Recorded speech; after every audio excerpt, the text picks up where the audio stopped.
you a story that happened with one of the students of the Magid of Mezrich by the name of Rabbi Shlomo Mikarlin. So, the Magid of Mezrich had a student by the name of the Rab Shneur Zalman of Liadi, which is the Baal Tanya. And another student, Rabbi Shlomo of Karlin. So this Rabbi Shlomo of Karlin went to have lunch or dinner or to eat a meal by his friend the Baal Tanya, Rab Shneur Zalman of Liadi. He gets over there, and right before they're about to bring out the food, the wife of the rabbi, the host, realized that she didn't put any salt in the food. So what does she do? She takes some salt and she sprinkles it on the food. The daughter of the family, as she's about to take the food, not seeing her mother put salt on the food, she's taking it out of the kitchen, says, we have to add some salt. So she also sprinkles some salt on the food. Fine. Now the daughter hands it to the housekeeper, to the help.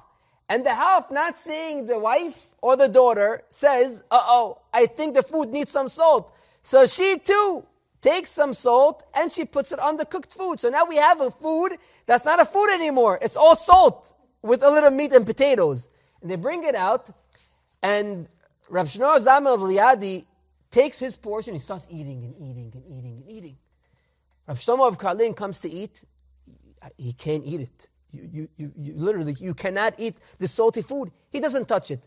So Rav Shneur Zalman of Liadi, when he finishes it, his friend Rav Shlomo of Karlin asks him, how were you able to eat that? Listen what he answers him. He says, Me'az heyoti b'Mezrich, from the day that I left my rabbi, the Magid of Mezrich, pa'alti al atzmi shelo lehargish ta'am ba'ochel.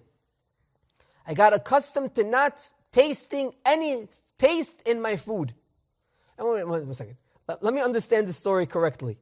So you mean to tell me he was eating and he didn't have any taste in the food? So what is he eating, b'chlal? You know, they say about Rab Nachman of Breslov, alav shalom, zechutot again ba'adenu, that when he was 6 years old, he trained himself to eat, but not deriving any pleasure from the food. How are we to understand that? I mean, Hashem created the world with beautiful flavors. Let's just look at the tea, Danny. Look at the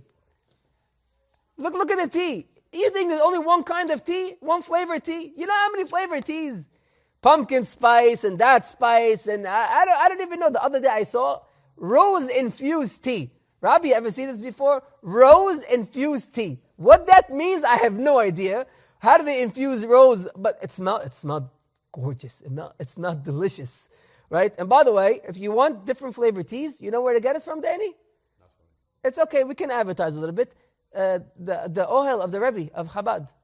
Over there, right over there by the milk and cookies, you gotta go. If you're not going for the Rebbe, just go for the milk and cookies. You gotta try the milk and cookies once. So over there, they have like a whole item.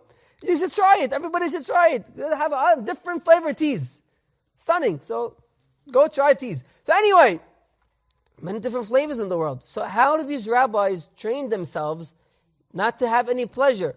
You know what the deeper meaning is? Hashem created a world that's beautiful, but I shouldn't drown in the world that Hashem created.